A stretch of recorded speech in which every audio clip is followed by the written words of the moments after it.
गणपती बाप्पा मोरया. एकदा काय झाले, एका ब्राह्मण काकांना बरेच दिवस झाले कसलेच कार्य भेटले नाही.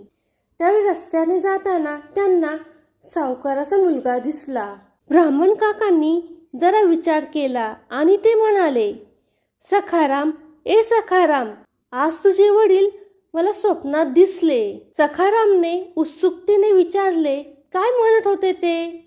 ब्राह्मण काका म्हणाले, तुझ्याबद्दल विचारत होते आणि म्हणत होते, पोरं मला आता विसरली म्हणून मी खूप दुःखी आहे. तेव्हा सखारामला काहीतरी आठवले आणि तो म्हणाला, तुम्ही खरं म्हणताय काका, आबा गेल्यानंतर मी त्यांचे श्राद्ध घातले नाही, त्यामुळेच ते दुःखी असतील. हे ऐकून ब्राह्मण काका मनोमन खुश झाले आणि ते म्हणाले, मग घाल की श्राद्ध. दुसऱ्या दिवशी सखारामाने श्राद्ध घालण्यासाठी ब्राह्मण काकांना घरी बोलावले. ब्राह्मण काकांनी श्राद्ध करण्याच्या सामुग्रीची भली मोठी लिस्ट सखारामाला दिली. त्यात सोन्या चांदीची भांडी, खाण्यापिण्याच्या वस्तू आणि सखारामाच्या वडिलांना आवडणाऱ्या वस्तूंचा समावेश होता. सखारामाने त्या सर्व वस्तू आणल्या आणि काकांसमोर ठेवल्या. आता श्राद्धाची तयारी सुरू झाली. काकांनी सखारामाच्या बायकोला विविध प्रकारचे स्वादिष्ट पदार्थ तयार करायला सांगितले. काका हे मनोमन खूपच खुश होते, कारण त्यांना आज बऱ्यापैकी दक्षिणा मिळणार होती आणि त्याचबरोबर भरपूर सामानही मिळणार होते. आपल्यासमोर पाट ठेवून त्यांनी त्यावर सखारामला बसवले आणि म्हणाले, आता आपण श्राद्धविधी सुरू करू.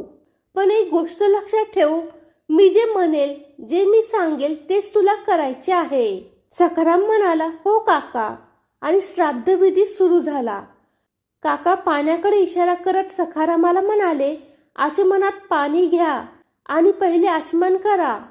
त्याच पाण्याच्या तांब्याकडे इशारा करत सखाराम म्हणाला, आचमनात पाणी घ्या आणि पहिले आचमन करा. काका म्हणाले, अरे हे मी तुझ्यासाठी बोलत आहे, आचमन तुला करायचे आहे, मला नाही. सखाराम पण सेम तेच बोलला.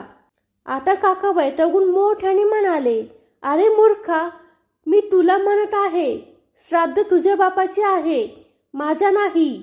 आता सखाराम सुद्धा ओरडून तेच म्हणाला.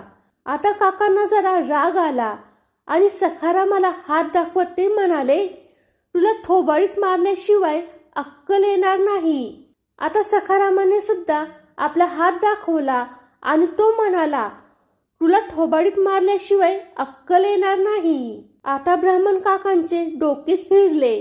त्यांनी पुढचा आणि पाठीमागचा विचार न करता सरळ सखारामाच्या एक थोबाडीत मारली आणि म्हणाले, अगोदर तुझं डोकं जागेवर आणतो, मग श्राद्ध करतो. सखारामाला थप्पड एवढ्या जोरात लागली की तो 2 मिनिटे बेशुद्ध पडला. मग शुद्धीवर आल्यावर आपल्या शर्टाच्या बाह्या जरा वर सारल्या आणि पूर्ण ताकद वापरून काकांच्या पण त्याने एक थोबाडीत मारली. ही थप्पड एवढी जोरात होती की ब्राह्मण काकांना 7वे आसमान आठवले. ते 5 मिनिटांनी शुद्धीवर आले. मग काय, ब्राह्मण काका आणि सखाराम यांनी एकमेकांना लाथाबुक्क्यांनी मारत श्राद्ध केले. ब्राह्मण काका जेवढ्या लाथाबुक्क्या सखारामाला मारायचे, तेवढ्याच लाथाबुक्क्या सखाराम हा ब्राह्मण काकांना मारायचा. सखारामाच्या शरीराच्या ज्या भागावर ब्राह्मण काका ठोसा मारायचे, तिथेच ब्राह्मण काकांना तो पण ठोसा मारायचा. ब्राह्मण काका आता मनातल्या मनात विचार करू लागले, काय मूर्ख माणूस आहे हा. त्यांनी कित्येक वेळा सखारामला समजावले, पण सखारामला काहीच समजले नाही. म्हणून ही गोष्ट एवढी वाढली की आता हे दोघे एकमेकांच्या उरावर बसून एकमेकांना मारू लागले. आता ब्राह्मण काकांना अजून मारणे आणि मार खाणे असह्य झाले, म्हणून ते तिथून पळून गेले. श्राद्ध पूर्ण झाले असे समजून सखाराम सुद्धा आपल्या बायकोकडे अत्यंत प्रसन्न मनाने गेला. सखारामाची ठिकठिकाणी फाटलेली कपडे पाहून तिने यामागचे कारण विचारले, तर सखारामने सांगितले की ब्राह्मण काकांबरोबर श्राद्ध कर्म करताना हे घडले. मग तिने विचारले, श्राद्ध हे व्यवस्थित पार पडले ना? सखाराम म्हणाला, हो, एकदम व्यवस्थित, नाहीतर माझी ही हालत झाली नसती. ब्राह्मण काकांनी सुद्धा काही कसर ठेवली नाही आणि मी पण. ती म्हणाली, चांगलं झालं, पण अहो मला हे सांगा, तुम्ही काकांना दक्षिणा दिली का नाही? सखाराम म्हणाला, नाही ग, आम्ही श्राद्धात एवढे तल्लीन झालो होतो की दक्षिणेबद्दल आम्ही दोघे पण विसरलो आणि ते दक्षिणा न घेताच निघून गेले. बरं तू असं कर, एका मोठ्या ताटात जेवण आणि दक्षिणा घेऊन ब्राह्मण काकांच्या घरी जा, नाहीतर आपल्याला श्राद्धाचे फळ मिळणार नाही. मीच गेलो असतो, पण श्राद्ध कर्म करून मी खूप दमलोय. त्यावर सखारामची बायको म्हणाली, ठीक आहे, मी ब्राह्मण काकांच्या घरी जाते. सखारामची बायको फ्रेश झाली.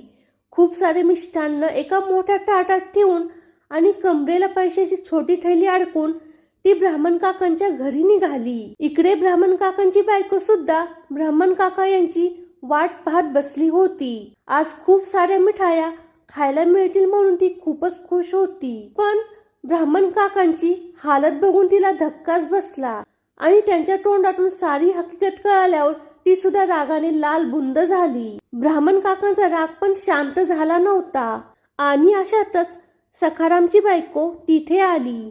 तिला बघताच हे दोघे उठले आणि सखारामच्या बायकोची लाथाबुक्क्याने जबरदस्त धुलाई केली.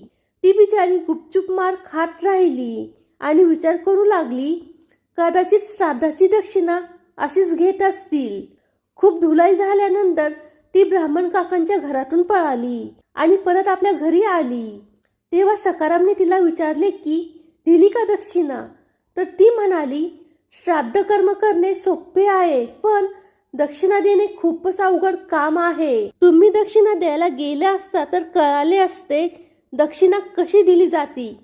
फ्रेंड्स, हा व्हिडिओ जर तुम्हाला आवडला असेल तर व्हिडिओला लाईक करा आणि फोटोग्राफी इज माय पॅशन या यूट्यूब चॅनलला सबस्क्राईब करा. धन्यवाद.